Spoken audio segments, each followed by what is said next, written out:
Before the age of radiators and central heating, Europeans in the 1800s mastered a sleep system that allowed them to stay warm, rest deeply, and wake refreshed, even during the harshest winters.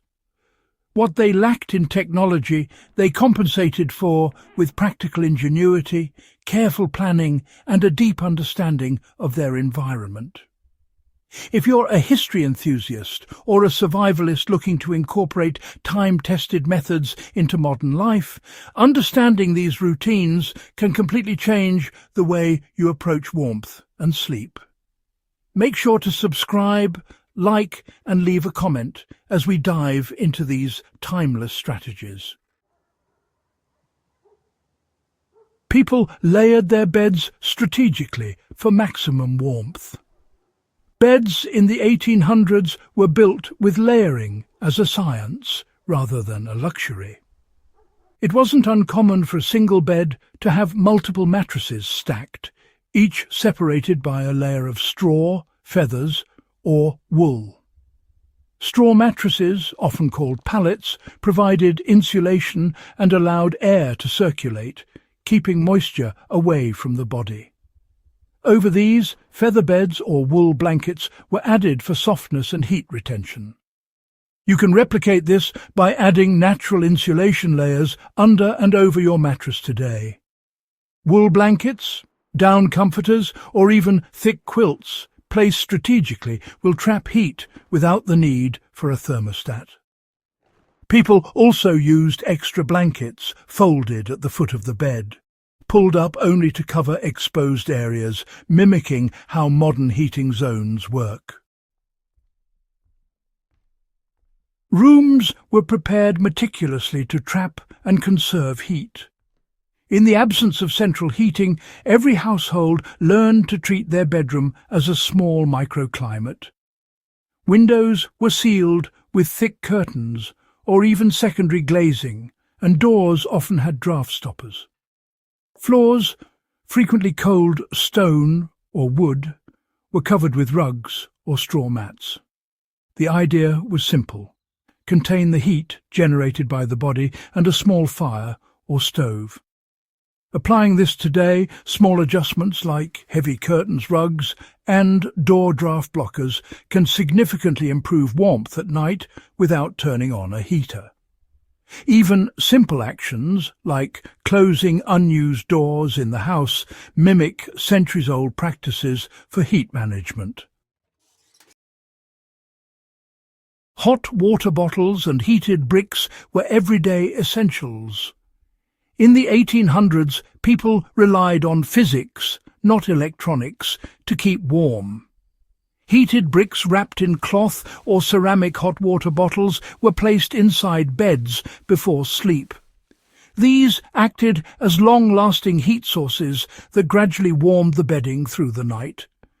To replicate this in a modern home, fill a metal or ceramic container with hot water, wrap it securely in a thick cloth, and place it in your bedding 15 to 20 minutes before sleep. The slow, radiating warmth works much better than blasting a heater for a short period.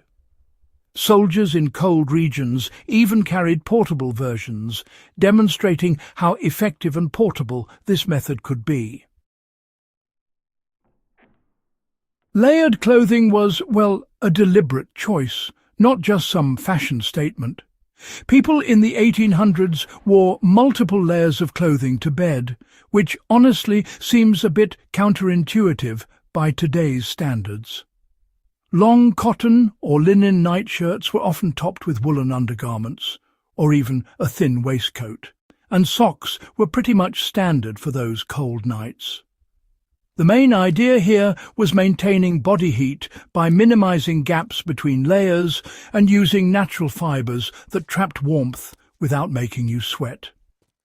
Survivalists today, can actually benefit from that same principle. Light layers let you trap heat efficiently, reduce heat loss, and keep comfortable through those varying night temperatures.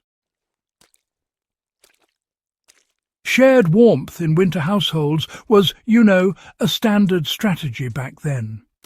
Families and, in some cases, servants would often sleep in the same room during freezing nights.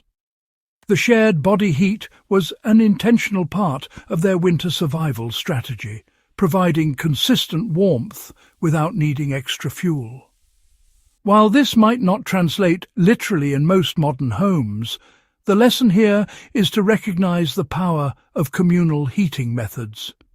Small spaces with concentrated warmth, like a single bedroom with a closed door and a heated bedding area, can, well, replicate this effect on a smaller, practical scale. Positioning and insulation of the bed made a significant difference. Beds were rarely placed against external walls.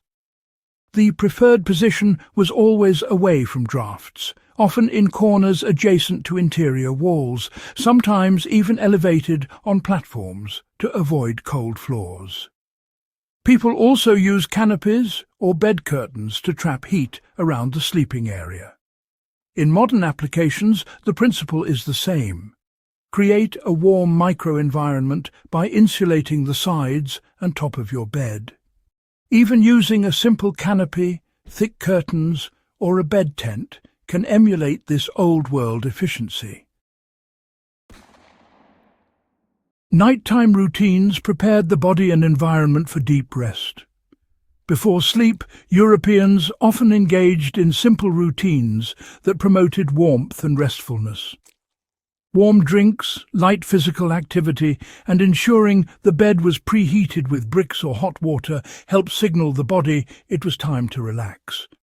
They also practiced careful control of light and noise, using shutters and heavy drapes. Incorporating these routines today, warming your bedding, drinking herbal tea, and minimizing environmental stresses, aligns perfectly with modern sleep science. The difference is that 19th century households did it without electricity, showing how effective natural methods can be. Start by creating layered bedding using wool or down under and over your mattress. Pre-warm your bed with hot water bottles or heated bricks. Seal drafts in your bedroom and use rugs to insulate cold floors. Wear layered natural fibers to sleep comfortably in unheated rooms.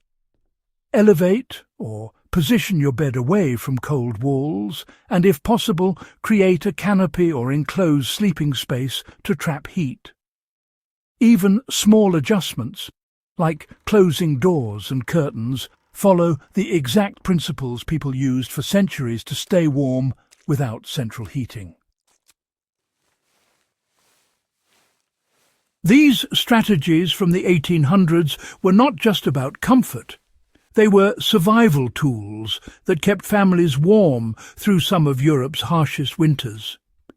Applying these principles today can improve your sleep, reduce dependency on electricity, and give you a real connection to historical life and survival strategies. If you found this guide valuable, don't forget to subscribe, like, and leave a comment.